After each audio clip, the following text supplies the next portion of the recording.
responsable de jeunesse au niveau du parti RPG Arc-en-Ciel. Ok. Monsieur Keita, vous êtes conseiller chargé de mission à la présidence. En même temps, vous êtes un responsable au niveau de la jeunesse RPG Arc-en-Ciel. On veut savoir votre avis par rapport à l'accord de 20 milliards. La République de Guinée a signé le 5 septembre 2017 avec la République populaire de Chine, en présence des deux chefs d'État, un accord cadre de financement de projets d'infrastructures prioritaires pour un développement de 20 milliards de dollars US, couvrant une période de 20 ans, c'est-à-dire de 2017 à 2036. Vous, en tant que conseiller chargé de mission à la présidence, qu'est-ce que cela vous inspire? Bon, écoutez, vous savez, la signature de l'accord cadre de 20 milliards de dollars pour l'investissement en Guinée est le couronnement d'un long processus de négociation que le professeur Fakonde a entamé depuis 2010. Et vous vous souviendrez que à l'arrivée du professeur Fakonde en 2010, nous avons trouvé un pays qui était pratiquement déconnecté du monde, qui avait une économie qui battait de l'aile, une situation sociale explosive, une armée désorganisée. Du coup, on était dans un pays où tout était prioritaire. Vous savez très bien qu'en 2010 toujours, à l'investiture du professeur Fakonde, le pays n'avait pas plus de 2 semaines de réserve à la Banque centrale en termes d'importation. Et ce qui fait que du coup, on était dans une situation assez difficile. Il fallait faire face aux urgences de l'heure. Vous savez, les mines en Guinée constituent un potentiel important. Et depuis l'indépendance, la Guinée, depuis la colonisation d'ailleurs, la Guinée a toujours été considérée comme un scandale géologique. Ce qui signifie que toutes les ressources naturelles se sont donné rendez-vous sur le sous-sol guinéen. Mais en réalité, la Guinée n'a jamais profité de cette potentialité pour faire son développement économique. Les mines, comme je le disais tantôt, le professeur Fakonde s'était donné pour priorité de faire en sorte que les mines guinéennes profitent à la Guinée. Mais vous savez bien qu'en 2010, la plupart des concessions minières en Guinée étaient des contrats léonins, c'est-à-dire le gouvernement passé avait bazardé presque toutes les mines guinéennes. L'illustration parfaite est le cas de Simandou, donc avec Rio Tinto, les blocs 1 et 2 de Simandou avaient été presque vendus à un prix dérisoire à des grandes firmes internationales, notamment Bennett Steinmetz, qui avaient une mainmise totale sur les blocs 1 et 2 du Simandou, et qui lui permettait de gagner le triple, n'est-ce pas, du montant pour lequel il a acheté. Il a eu la concession, il gagnait 3 fois en bourse le montant pour lequel il avait acheté la mine. Le professeur Fakonde avait estimé que cela était inacceptable, donc il fallait s'engager dans un nouveau processus. Ce processus d'abord a commencé par la révision du code minier. Donc on a élaboré un nouveau code minier qui, à l'époque, vous vous rappelez, a fait beaucoup de débats de la part de certains de nos adversaires qui ont estimé que c'était un code minier qui n'était pas attractif et que les investisseurs ne pouvaient pas s'engager avec un code minier de ce genre qu'ils avaient accusé de tous les noms d'oiseaux. Mais le président a tenu et on est arrivé à réviser le code minier. Ce code minier a été adopté et je crois que c'est sur la base de ce code minier aujourd'hui qu'on évolue. Deuxièmement, il fallait retirer ces blocs 1 et 2 du Simandou à ces bandits, si je peux me le permettre, pour que nous puissions nous engager dans des négociations sérieuses avec des partenaires sérieux afin de faire en sorte que nos mines nous profitent. Je crois que c'est ce processus qui a d'abord commencé et vous avez vu, on a gagné un procès contre Bennett Steinmetz et les mines sont revenues dans le portefeuille de l'État guinéen. On a eu le code minier toiletté, qui est beaucoup plus attractif en garantissant bien sûr les intérêts de la Guinée et les investisseurs étrangers. Et aujourd'hui, nous sommes dans un environnement assaini qui nous permet de négocier avec n'importe quel partenaire. Et comme la Guinée est un pays souverain, nous ne sommes pas une chasse gardée pour quiconque, nous sommes libres en tant que pays souverain de négocier avec n'importe quel pays. L'essentiel est que les intérêts du pays soient sauvegardés et que le développement économique s'amorce. Et je crois que c'est ce qui a été fait. Aujourd'hui, nous avons eu cet accord 4. Nous pensons que c'est une prouesse du président Alpha Condé, parce que il faut le dire que le professeur Alpha Condé a un réseau relationnel qui lui permet de taper à toutes les portes du monde afin d'attirer les investisseurs pour travailler. Vous savez bien qu'on ne peut pas développer le pays en comptant simplement sur le budget national de développement. Jusque-là, on avait utilisé le budget national de développement pour faire face à des travaux importants, notamment les fêtes tournantes, les infrastructures routières, mais le budget national de développement ne peut pas constituer un moyen d'investissement pour le développement des infrastructures dites de nom. Et ce qui s'est passé, ce n'est pas propre à la Guinée. Je crois que beaucoup d'autres pays l'avaient expérimenté. Si vous prenez par exemple les centrales thermiques du Rwanda, par exemple, du Kenya, ce sont des grands projets qui ont été financés dans les contrats de ce genre. C'est la même chose pour le pont de Tanger au Maroc. C'est pareil pour l'autoroute Dakar-Diamniadio. C'est la même chose. Donc ce n'est pas un cas nouveau. Ça se fait comme ça avec tous les pays sérieux qui ont une ambition de développer le pays. Donc aujourd'hui, le professeur Alpha Condé a réussi une prouesse. Et ça va permettre à la Guinée désormais d'avoir une valeur ajoutée en termes d'investissement. Parce que si nous avons ce financement, ça va nous permettre d'investir dans les secteurs prioritaires. Et du coup, nous avons la possibilité d'avoir la marge de manœuvre, d'investir dans d'autres domaines avec le budget national de développement. Donc c'est un accord salutaire qui garantit les intérêts de la Guinée. Mais ceux qui pensent que ça, c'est que le pays a été vendu, c'est vraiment je peux dire que c'est un simple sabotage. Nous savons tous que rien ne sert de dire que la Guinée est un scandale minier, c'est un scandale géologique, si les mines ne peuvent pas nous permettre de nous développer. Donc, par le passé, vous savez tous comment on a liquidé Frigia. Les gens l'ont bazardé. On a vendu cette usine, qui était une fierté nationale, à moins en dessus de sa valeur. C'est le cas de Rio Tinto, c'est le cas de Fria à Bokeh, c'est le cas de Frigia, j'allais dire, de Frigia, et de beaucoup d'autres. Il n'y a jamais eu de contrat sérieux en termes de partenariat. Les gens, en fonction de leur position administrative, ont abusé du pays pour se faire des actions dans les grandes firmes internationales, mais les retombées sur le pays ont toujours été nulles.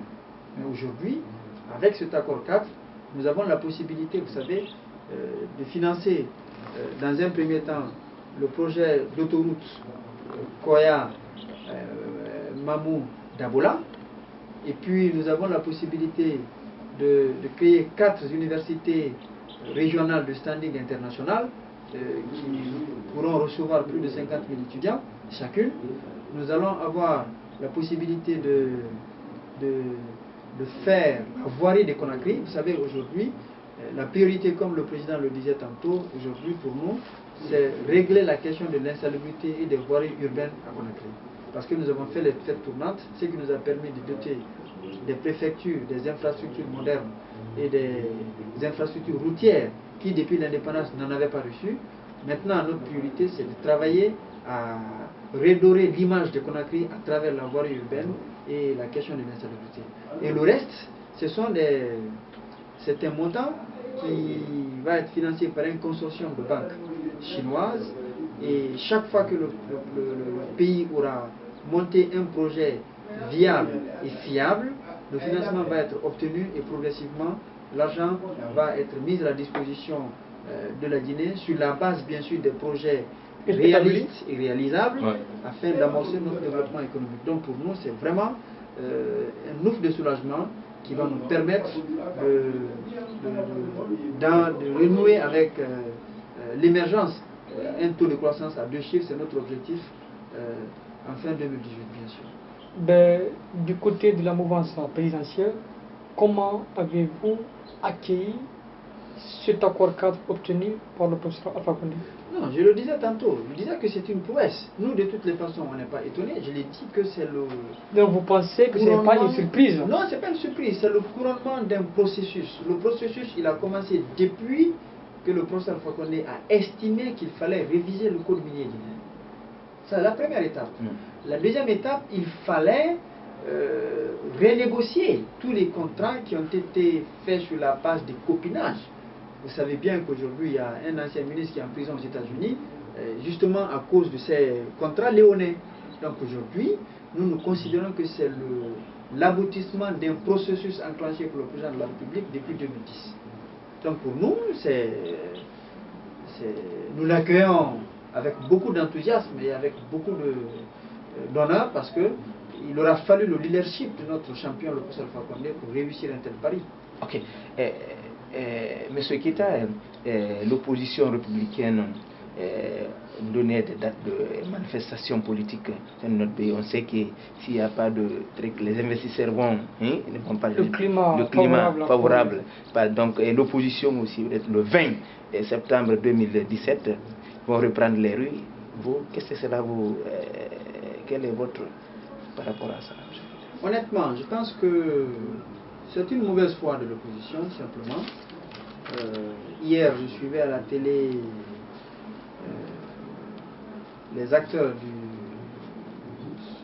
du cadre du dialogue, c'est-à-dire qu'il y a un comité de suivi qui a été mis en place pour évaluer point par point la mise en exécution des différents points obtenus lors de l'accord passé. Signé il y a peu. Et je crois que dans ce comité, nous, la mouvance, nous sommes représentés, l'opposition est représentée, la CENI vient de reprendre sa place après la crise qu'elle vient de traverser, l'administration du territoire est là. Je crois qu'il y a un président du cadre du dialogue qui a été désigné consensuellement. Comment pouvez-vous comprendre qu'au moment où nous sommes en train de négocier nous sommes en train de suivre l'évolution de la chose, et là-dessus je peux vous dire qu'il y a eu beaucoup d'avancées. Et l'avancée la plus significative, c'est bien sûr l'adoption du nouveau code électoral révisé, de commun accord avec la mouvance et l'opposition. Et aujourd'hui, le problème de l'indemnisation est en cours des victimes.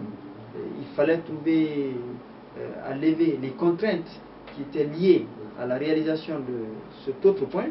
Donc, je ne vois pas de raison objective qui puisse amener l'opposition à manifester à la date du 20. D'autant plus que nous sommes en pleine négociation. Même aujourd'hui, le comité de suivi continue de siéger sur ces différents points. On a demandé à la CENI, après sa crise, de nous élaborer un chronogramme pour aller aux élections communales. La CENI travaille d'arrache-pied actuellement pour élaborer un chronogramme. L'Assemblée nationale vient de voter la première partie du budget de ces élections. Donc il y a tous ces éléments qui existent, qui sont concrètement vérifiables. Et qu'on me dise que l'opposition veut manifester, moi je dis que c'est une mauvaise foi. Et nous pensons, je pense, que cette opposition, nous ne sommes pas étrangers aux réalités de la Guinée. C'est un conglomérat, comme j'aime le dire souvent, d'anciens dignitaires du pays qui ont été déçus et qui ont perdu la confiance du peuple, qui sont retrouvés dans l'opposition. C'est ça la vérité. Et aujourd'hui, elle travaille pour nous amener à ne pas réaliser ce que nous ambitionnons de faire. Mais quoi qu'il fasse, la volonté du professeur Alpha Condé, elle est ferme. Nous ferons tout pour que la promesse que nous avons tenue au peuple guinéen, qui est celle de faire de la Guinée un pays émergent à l'horizon 2020, va être une réalité, quelle que soit leur volonté, parce que le peuple a fini par comprendre, n'est-ce pas, cette mauvaise foi de l'opposition. Sinon, il n'y a aucune raison valable, je vous dis bien aucune raison valable, qui puisse amener l'opposition à aller vers une manifestation.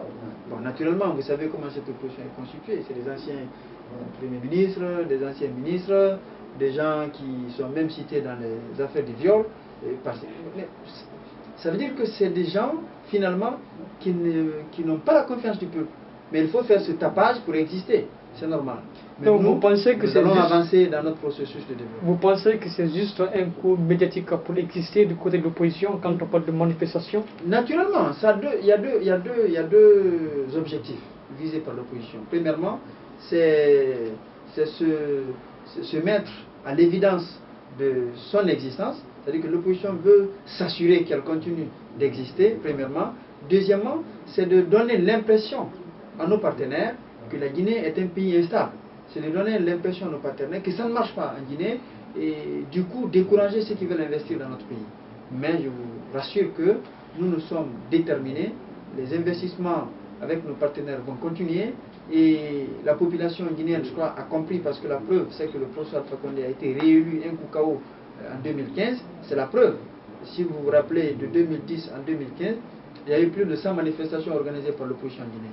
Mais cela ne nous a pas empêché de remporter les élections Nkukao en 2015. Donc le processus va continuer. Nous allons réaliser le bonheur de Guinée parce qu'on a compris que la Guinée est désormais gouvernée autrement. La preuve, aujourd'hui, nous avons des traces un peu partout en Guinée. Il n'y a aucune préfecture aujourd'hui où le professeur Alpha Condé n'a pas posé un acte fort. À Conakry, on n'en parle pas. Donc progressivement, nous allons arriver à notre objectif, Guinée émergente vers 2020. Ok. Monsieur Kita, parlons aussi un peu des ordures. On a vu comment notre capitale comment c'est sale. Les ordures, on voit aussi l'état de nos routes à l'intérieur du pays. Parce que moi, je viens de mission de l'intérieur du pays, j'ai vu tout ça là. Vous, en tant que partie de la mouvance, jusqu'à il y a des dégâts, les ordres créent des dégâts au niveau de Dar es Salaam. Vous savez comment, donc vous, qu'est-ce qui est partie de la mouvance, qu'est-ce que cela vous inspire?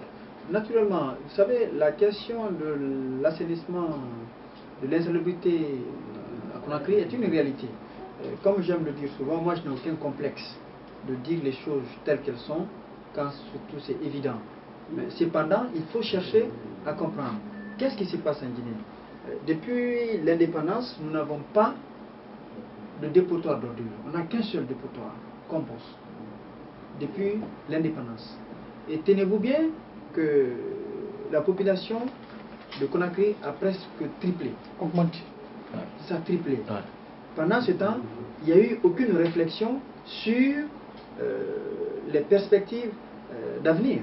Donc, c'est le seul dépotoir qui a existé. Aujourd'hui, ce n'est plus possible pour ces dépotoirs de recevoir toutes les ordures de Conakry. De l'autre côté, il n'y a eu aucune réflexion de réservation. Avant, il y a eu beaucoup de zones réservées en Guinée.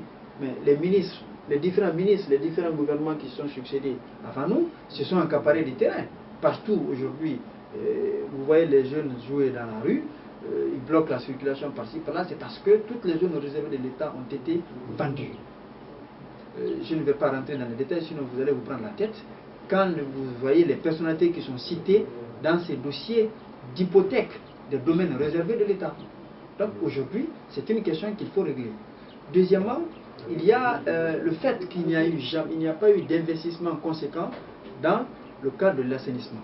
Et c'est pourquoi le professeur a décidé, après avoir expérimenté bien sûr avec le gouvernorat, avec la commune, on a créé l'Agence nationale d'assainissement. Et je vous dis qu'au moment où je vous parle, il y a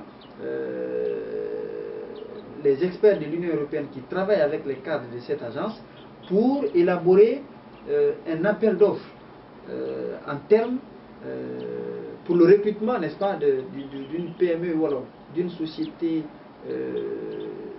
sérieuse, capable, qui a une expertise, qui a une expertise, merci, qui a une expertise avérée en la matière, pour nous permettre d'aller vers la transformation des ordures en Guinée. Pourquoi tout ça là a été l'État? Pourquoi l'État n'a pas anticipé cela?